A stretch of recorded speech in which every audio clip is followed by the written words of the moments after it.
Vale. Bueno, ahí creo que ya estamos todos de nuevo, así que seguimos. Seguimos. Claudia cocina, Seguimos con. yo Hola. interpreté que nos invitó a comer, ¿no? Sí, sí, sí. Ahí, ahora estamos grabando. Para la próxima clase ponemos en compromiso al instituto. Va a mandar a cada uno 4 empanadas a su domicilio para que cenemos durante la clase. ¿Sí? Ya lo ponemos en aprieto a Diego y a Salva. Bueno, había quedado en referencia exofónica, que por si no se escuchó el ejemplo, nosotros somos parte esencial del ISPED, ¿sí? Cuando digo nosotros, se sabe que, aunque no esté presente en el texto, el contexto le va a dar esa forma. Si estoy hablando de los alumnos y del profesor, va a ser el curso. Si estoy dando un discurso en nombre de los profesores, se entiende que es cuando digo nosotros somos los profesores. ¿Sí? Esta referencia está fuera del texto, pero el contexto hace entender al lector de lo que estoy diciendo. Y la referencia endofórica es cuando se establece un referente que está presente en el texto. ¿Sí? Acá puede haber dos tipos, anafóricas o catafóricas. ¿Sí? La anafórica es cuando en el interior del texto se da una referencia retrospectiva, es decir, cuando un término hace referencia a algo ya mencionado con anterioridad. ¿Sí? Algo que ya vimos antes, por ejemplo. Entre los caracteres físicos que contribuyen más a hacer que una persona resulte atrayente, hay algunos que son incontrolables a causa de su predeterminación. Cuando dice hay algunos, está haciendo referencia a los caracteres físicos que mencionaba anteriormente. Esto es anafórica. Cuando es catafórica, ¿sí? Es lo contrario, ¿sí? Es algo que es prospectivo. Es decir, el sentido aparece posteriormente. Por ejemplo, todos los empleados le solicitaron un aumento de sueldo, pero los directivos se opusieron. Cuando digo les solicitaron, estoy haciendo referencia a los directivos, pero el término directivos se va a leer más adelante. Acá es importante no obviar ese término, porque ahí se pierde la cohesión. Si yo digo todos los empleados les solicitaron un aumento de sueldo, pero estos dijeron que no, y a partir de ahora empezamos a trabajar a partir de las 6:30 hasta las 18 horas, y sigo con el texto normal, el lector se va a decir, pero ¿a quién les pidieron un aumento de sueldo? ¿A los directivos? ¿A los gerentes? ¿A los encargados? ¿A los dueños? ¿A quién? ¿Entiende? Se pierde esa cohesión porque no es aclarada posteriormente. ¿Sí? Que, digamos, en lo que es lo catafórico hay que estar más atento que en lo anafórico, porque en lo anafórico es algo que ya lo dijimos y ya con hacer esta referencia ya se entiende, pero ahora cuando es algo que se ha mencionado a posterior, hay que estar atento de no obviarlo, no saltearlo, no cambiar de tema sin haber realizado correctamente esta función. ¿Sí? Después, tenemos lo que es la sustitución. La sustitución es algo que utilizamos más de manera cotidiana. ¿Sí? La sustitución de un elemento léxico por otro es un mecanismo que se da en una relación semántica, que esto lo vimos también la semana pasada, entre un sustituido y el sustituto. ¿Sí? ¿Para qué? Para no repetir las palabras. Es una referencia anafórica, porque es algo que ya se mencionó, y puede haber dos maneras diferentes. La sustitución sinómica o la sustitución por medio de proformas. ¿Sí? La sinómica, como dice el nombre, es el reemplazo de un elemento por un sinónimo. ¿Sí? Esto lo utilizamos más de lo que creemos, casi todo el tiempo. ¿Sí? Sobre todo a la hora de hacer una crónica periodística. Ustedes lo habrán hecho en gráfica y se habrán dado cuenta que el profe lo primero que les dijo es eviten las repeticiones. ¿Sí? Entonces es algo que hacemos casi de manera cotidiana y que incluso lo hacemos sin darnos cuenta cuando estamos hablando con alguien, por ejemplo, porque no vamos a estar diciendo todo el tiempo la misma palabra sino que ya la ¿Esto es reemplazamos. sinómica, dijo, profe? ¿Cómo? ¿Sinómica es esa? Sinómica, que viene del término sinónimo, ¿sí? Bien. Y después la que tenemos es la sustitución por medio de proformas, que es la que se lleva a cabo cuando una palabra o una oración es reemplazada por un elemento lingüístico cuya función es la de reemplazar a ese elemento, ¿sí? Tenemos las proformas nominales, las pronominales, que son todos los pronombres, las adjetivales, las adverbiales y las verbales. Esto lo vimos la semana pasada, si lo recuerdan, lo tienen la teoría, ¿sí? Ejemplo, estuve en la reunión con el dueño de la empresa. En realidad es un tipo bastante buena onda, ¿sí? Acá lo que sustituye, es decir, es un tipo, que reemplaza a lo mencionado anteriormente, que es el dueño de la empresa. ¿Sí? Esa sería la nominal. La pronominal, podemos decir, a ver,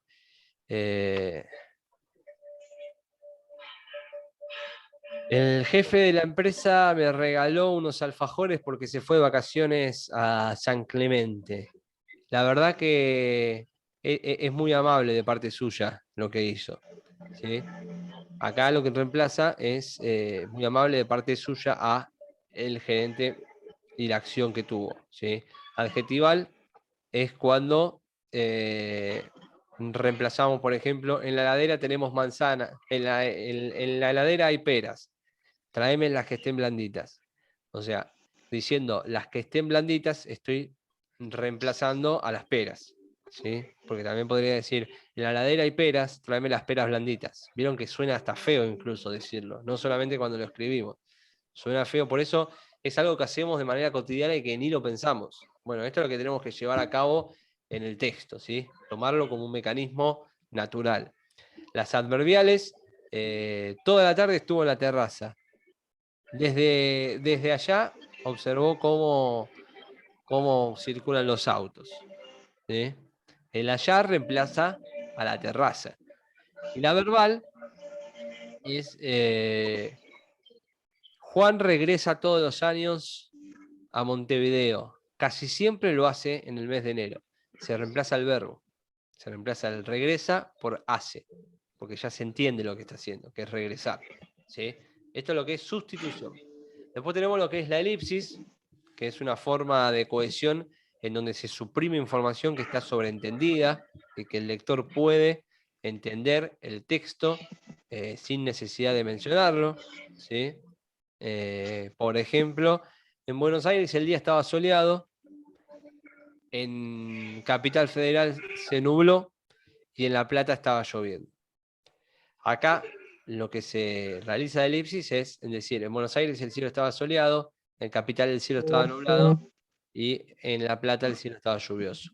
O decir, el clima estaba soleado, el clima estaba, ¿se entiende? La elipsis se nombra una vez y ya después no se nombra más porque se entiende a qué hace referencia. También lo que tenemos son los conectivos, llamados conectores, ¿sí? Que hay varios tipos. Están los de adición, ahí van a tener una lista en la teoría de todos los tipos de conectores que hay. De adición, que es cuando decimos además, más, aún, por otra parte, por otro aspecto. Tenemos los de contraste, que son hay un micrófono que está haciendo ruido. No sé cuál es. Ahí justo le avisé a Nico. Ahí lo desactivo. A ver, sí, era el tuyo, Nico. Sigamos. El contraste, que es cuando espero, sin embargo, por el contrario, aunque tenemos lo de causa y efecto. ¿Por qué? Así pues, bueno, ese medio gallego. Por lo tanto, por esta razón, en consecuencia, esos son causa y efecto. Los temporales, después, más tarde, a continuación, posteriormente, esos se usan mucho para hacer las crónicas, ¿sí? Los temporales. La comparación, así como, tal como, igualmente, de la misma manera, ¿sí? Tenemos los de énfasis, que cuando queremos remarcar algo, sobre todo, ciertamente, lo que es peor, en otras palabras, o sea, para darle lugar a esa repetición. La ilustración, que es cuando damos un ejemplo, el orden, por supuesto, primero, segundo, luego, después, a continuación, finalmente, le damos un orden a los hechos. El cambio de perspectiva, por otra parte, de otra manera, en otro sentido. Los de condición, ¿sí? Puesto que, siempre que, ya que. Y los de resumen o conclusión para terminar resumiendo por último, finalmente, como para darle un cierre al texto, ¿sí? Estos son los diferentes conectores que pueden tener. Lo que yo les recomiendo con este cuadrito que van a tener en la teoría es que no quiero decir que se lo estudien, pero sí que lo lean varias veces. Porque un gran problema que hay a la hora de redactar, que tienen muchos alumnos, es que no utilizan conectores. Entonces los textos quedan muy mal redactados. Acá tienen una buena lista de conectores muy comunes en la teoría, que les recomiendo que se lo tengan en cuenta, que lo lean, como para que queden en la mente. Y ya después les vengan solos, ¿sí? Después tenemos lo que es la repetición o la recurrencia, que acá en todo texto tiene que haber un equilibrio entre lo que es información nueva y la información conocida, ¿sí? Entonces la repetición es una necesidad que hay dentro de, a la hora de redactar, ¿sí? Para poder equilibrar el texto. A ver, un ejemplo que hay de esto. El coordinador ya había previsto de antemano invitarnos al seminario, ¿sí? Es evidente que de antemano reduplica innecesariamente el significado. Perdón. Estoy leyendo la aplicación del ejemplo. Entonces, de antemano, como dice acá, lo que está haciendo, ¿sí? Es remarcar el ya había previsto, ¿sí? Porque tiene que ver lo mismo. Yo podría decir, el coordinador de antemano nos invitó al seminario. Entonces, yo digo, el coordinador ya había previsto de antemano invitarnos al seminario. Es como que remarca, ¿sí? Repite lo que sucede para remarcarlo, para hacerlo más importante, ¿sí?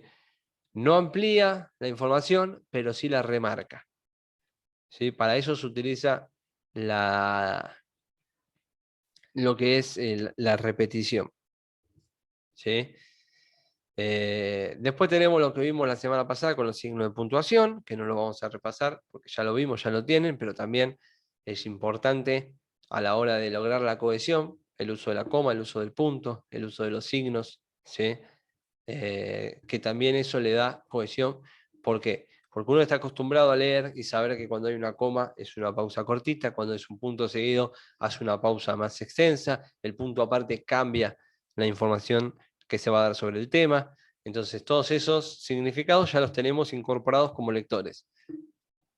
Entonces, si vos los utilizás mal, lo que haces es confundir al lector, ¿sí? Si yo en vez de poner, estoy hablando del primer tiempo de Boca contra De Strongest y pongo una coma y empiezo a hablar del segundo tiempo, queda como raro, ¿sí? En vez de cambiar de párrafo y seguir con otra información diferente sobre el mismo tema.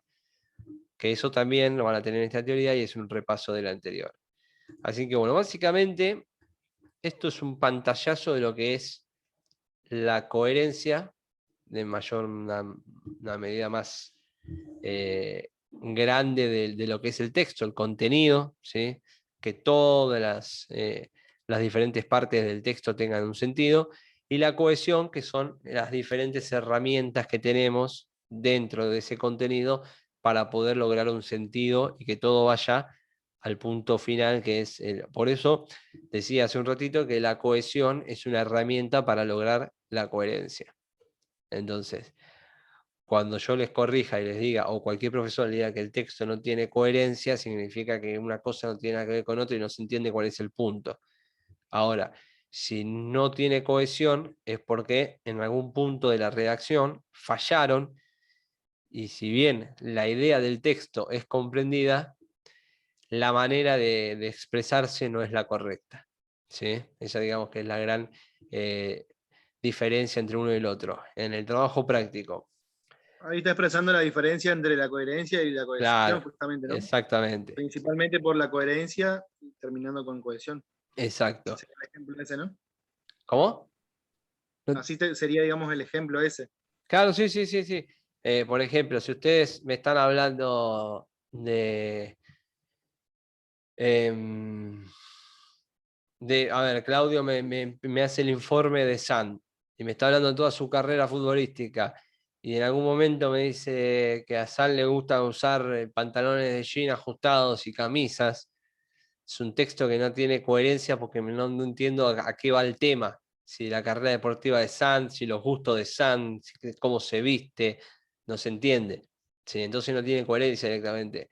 Ahora, si lo que está mal utilizado son las diferentes herramientas, repite todas las palabras, no realiza elipsis, pone una cosa amontonada, no utiliza los puntos, no hay acentuación, no sé cuándo hay Profe, una pregunta y cuándo una respuesta, lo que falla es la cohesión de ese texto. ¿Sí?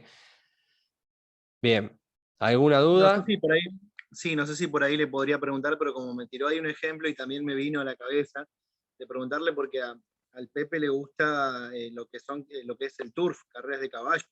Y él allá en el Chaco, yo soy del Chaco. En el Chaco Ujú. tiene caballo, bueno, en Corrientes también. Tiene muchos caballos y hace Pero ahí, carreras cada que ahí tenés que puede. apuntar a ver qué querés Eso mostrar. entraría como una nota de color y todo eso, como le Claro, llaman.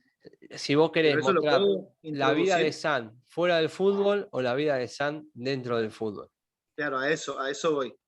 Como, eso no lo puedo mechar, digamos, en ninguna parte. Si tiene algún, yo desconozco, pero si tiene algún punto, por ejemplo, Sante dice, ¿no? Yo utilicé todo lo que gané en River para comprarme unas chacras en el Chaco y empezar a criar caballos. Ahí Sí, sí hay un punto en común, porque vos me estás contando que a través del fútbol empezó a tener otra actividad que claro, es la cría de caballos. ¿Sí? sí, Ahora, si vos me estás hablando de su carrera y de repente me hablas de que vendió 4 caballos sí, por eso. a un empresario de Chaco, no tiene absolutamente nada que ver con nada. Y no entiendo cuál Claro. es el punto. Sí, ¿Entendés? sí, sí, sí, O sí. sea, puede haber un vínculo, sí, pero está en vos que se entienda por qué está ese vínculo. Ok. Sí, sí, sí, sí, sí. Te ¿Bien? Con comprendo. la, Por eso ¿Cómo, entré en la Cristian? duda y pregunté. Dale. con la del futbolista puede ir mucho lo que sucede a veces, no sé, cuando pasó este boom del Pulga Rodríguez, que salieron a hablar de que el papá le había comprado sus primeros botines y toda esa historia, como a hablar un poco de la vida personal. Sí, sí. Siempre y cuando hablemos de cómo el Pulga llegó a ser la persona que soy, que es un tipo humilde, un tipo querible, que cada cosa que le piden la hace, como la del festejo. O sea, una construcción de la personalidad del Pulga Rodríguez. Ahora, si vos me estás diciendo que patea bien los tiros libres porque el padre, no sé, le compraba, bueno, que le compraba botines, capaz que sí, porque lo usaba para entrenar.